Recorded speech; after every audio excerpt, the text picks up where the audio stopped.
မင်္ဂလာပါရှိုင်းကနေကြိုဆိုလိုက်ပါတယ်ကျွန်တော် channel မှာကျွန်တော် video file လေးတွေမတင်ဖြစ်တာတစ်ပတ်ကျော်လောက်ကြာသွားတယ်ပေါ့နော်ကျွန်တော်ပုံမှန်ဆိုရင်တော့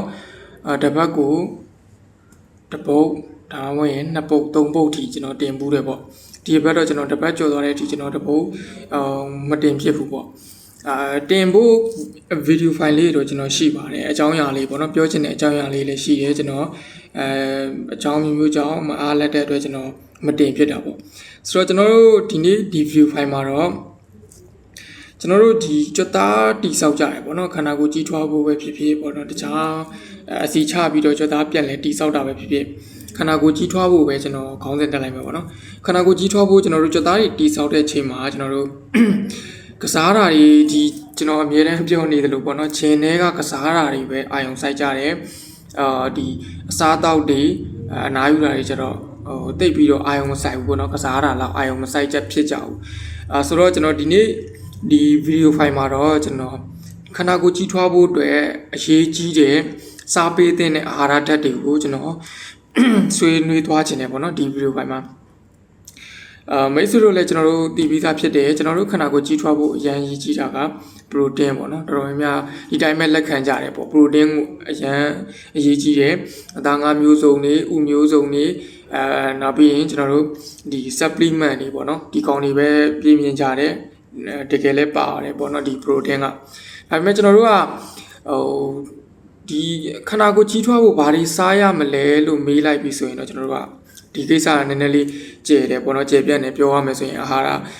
ဟာရဘိုင်းနဲ့ဆိုင်သွားတယ်ဆိုတဲ့အတွက်ကျွန်တော်တို့ကဒီ protein တစ်ခုတည်းမဟုတ်ဘူးပေါ့နော်နောက်ပြီး carb တို့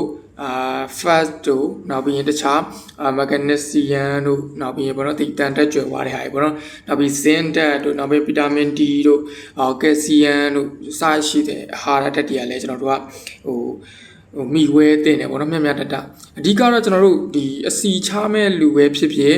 ကြွသားတွေတိဆောက်ပြီးကြွသားကြီးကျင်တဲ့လူပဲဖြစ်ဖြစ်ပေါ့နော်ဒီအာဟာရကတော့ကျွန်တော်တို့စုံအောင်စားပေးရတယ်မျှတအောင်စားပေးရတယ်သတ်မှတ်ထားတဲ့ပမာဏပေါ့နော်ဆိုတော့ကျွန်တော်တို့ပထမဆုံးတစ်ချက်ကျွန်တော်တို့ဆွေးနွေးချင်တာက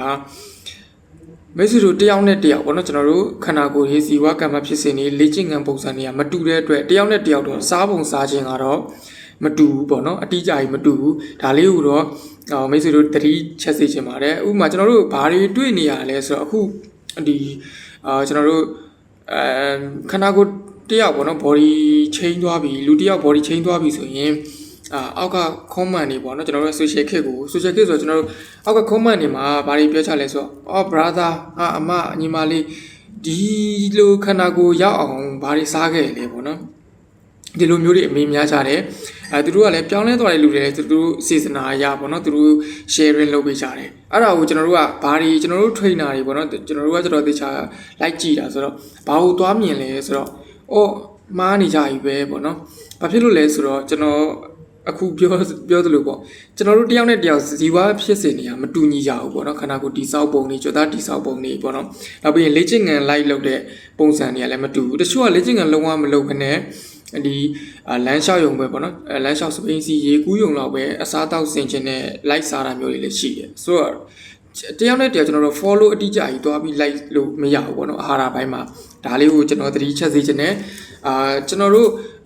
့မိတ်ဆွေတို့ကျွန်တော်ပါဝင်ပေါ့နော်မိတ်ဆွေတို့ကျွန်တော်တို့အကုန်လုံးကကိုယ့်ရဲ့ဒီသတ်မှတ်ထားတဲ့diet plan ဆိုတာရှိတယ်ပေါ့နော်သတ်မှတ်ထားတဲ့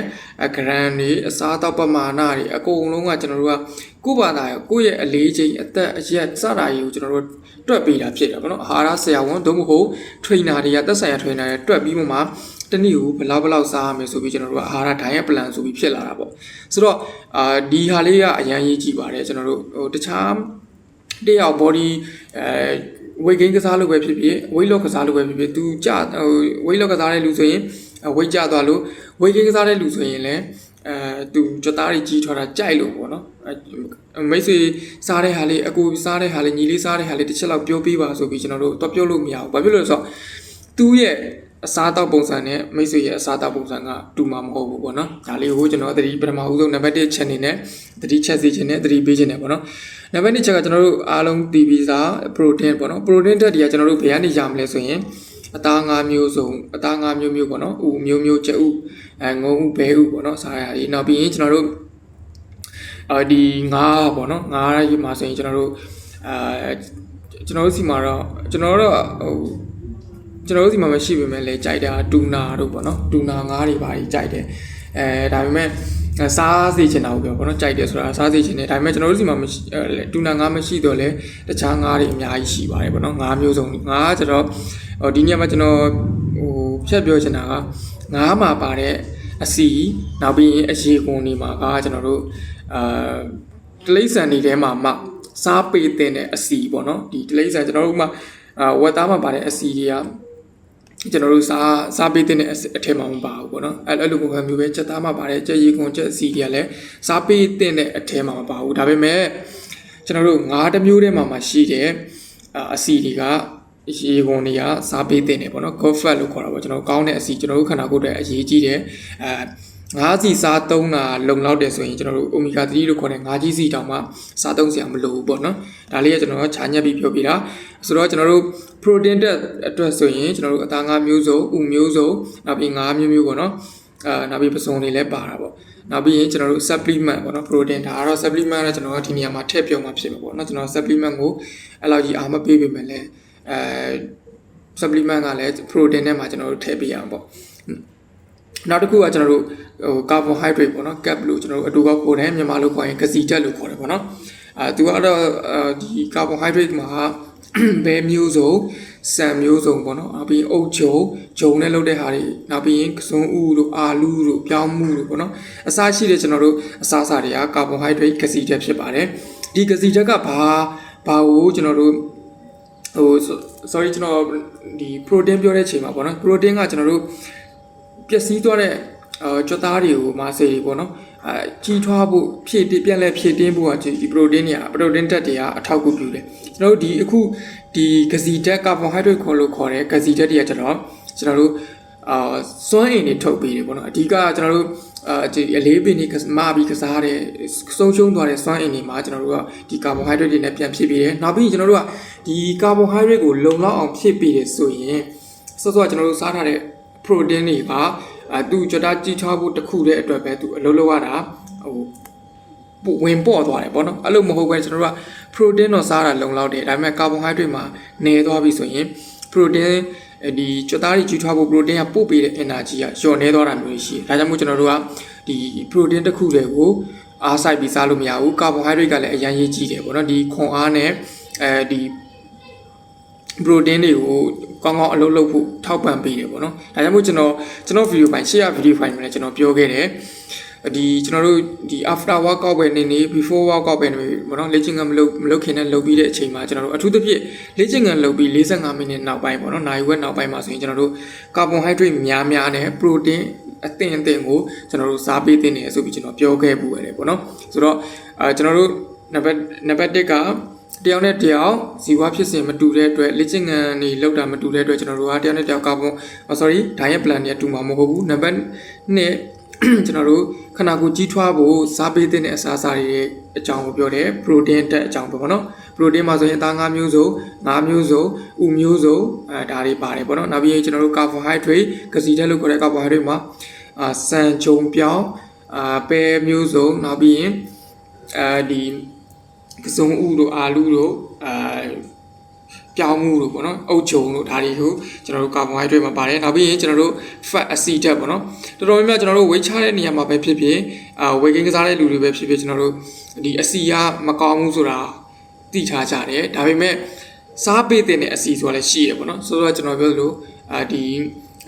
အစေးစံတွေကနေရတဲ့အစီဓာတ်တွေပေါ့နော်ဥပမာကျွန်တော်တို့မွန်စေးတို့အစားရှိပြီးနောက်ပြီး peanut butter တို့ပေါ့နော်ဒီຢာတွေလည်းကျွန်တော်တို့ကစားလို့ရတယ်နောက်ပြီးရင်ထောပတ်တီးရတဲ့အစီပေါ့နော်အဲ့ဒါတွေကိုလည်းကျွန်တော်တို့ကစားပေးတဲ့နောက်ပြီးရင်တကယ်စီကိုသုံးမယ်ဆိုရင်တန်လွင်စီကိုသုံးတာကိုကျွန်တော်ပို့အားပေးတယ်ကျွန်တော်မှမဟုတ်ပါဘူးတော်တော်များများအာဟာရဆရာဝန်တွေရော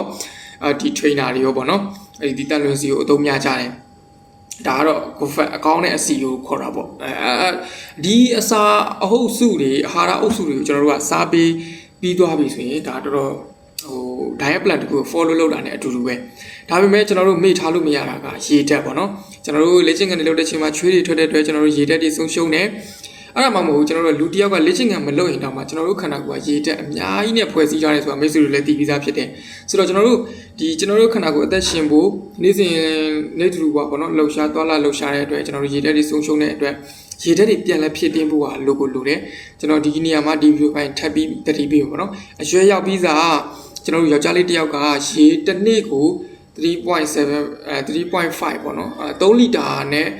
3လီတာခွဲပေါ့နော်တကယ်မိတ်ဆွေအသားငါးတွေစားတာများတယ် diet plan လည်း follow လုပ်တယ်ဆိုရင်3လီတာခွဲကနေပြီး4လီတာကြာမှာတောက်ပေးတင်တယ်ပေါ့နော်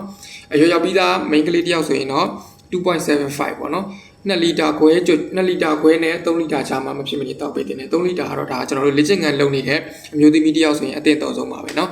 ဆိုတော့ကျွန်တော်အမြဲတမ်းပြောသလိုပဲကျွန်တော်ဗီဒီယိုဖိုင်တွေမှာကျွန်တော်အမြဲတမ်းသတိပေးတယ်ပေါ့နော်လေ့ကျင့်ခန်းလုပ်မယ် diet plan လိုက်မယ်ကောင်းကောင်းအနားယူမယ်ပေါ့နော်အနားယူတဲ့ချိန်မှာလည်းကျွန်တော်တို့တရက်ကို8ချိန်ည8ချိန်9နာရီကနေ9နာရီကြာမှရှိတင်တယ်ဒီဟာတွေအကုန်လုံးစုံပြီးတော့ကျွန်တော်တို့အချိန်တိုင်းတာတစ်ခုထိရောက်မှာပဲကျွန်တော်တို့ရဲ့လိုချင်တဲ့ body code တစ်ခုကရမှာဖြစ်တယ်ပေါ့နော်ဒါလေးကိုတော့ကျွန်တော်အမြဲတမ်းကျွန်တော်သတိပေးတယ်သတိချက်စေချင်တယ်ပေါ့နော်ကျွန်တော်တို့ဖြတ်လန်းဆိုတာလည်းမရှိဘူးကျွန်တော်တို့ကောင်းကောင်းမွန်မွန်အလေးကျင့်အစားအသောက်အနေထိုင်အနားယူတာတွေကိုအချိန်တိုင်းတာတစ်ခုထိဆွဆွမြဲမြဲလိုက်လာလိုက်ရင်ကျွန်တော်တို့ရဲ့ body လိုချင်တဲ့ body တွေကရလာမှာဖြစ်တယ်charge လောင်းဆိုပြီးရလာမျိုးကျွန်တော်တို့ဒီဂျင်လောကမှာတော့မရှိဘူးပေါ့နော် fitness လောကမှာတော့ဒါလေးကိုသတိချက်စေချင်တယ်ဒါဘာဖြစ်လို့ကျွန်တော်အခုလိုထက်ကသတိပေးနေရလဲဆိုရင်ကျွန်တော်တို့ဒီလိုသတိပေးရတော့မှတော်တော်များချင်းထည့်ခဲ့ရတယ်ပေါ့နော်အဲ့မျိုးလေးမဖြစ်ရအောင်ကျွန်တော်ဒီနေ့ဒီ view file မှာလည်းထပ်ပြီးတော့သတိပေးပါတယ်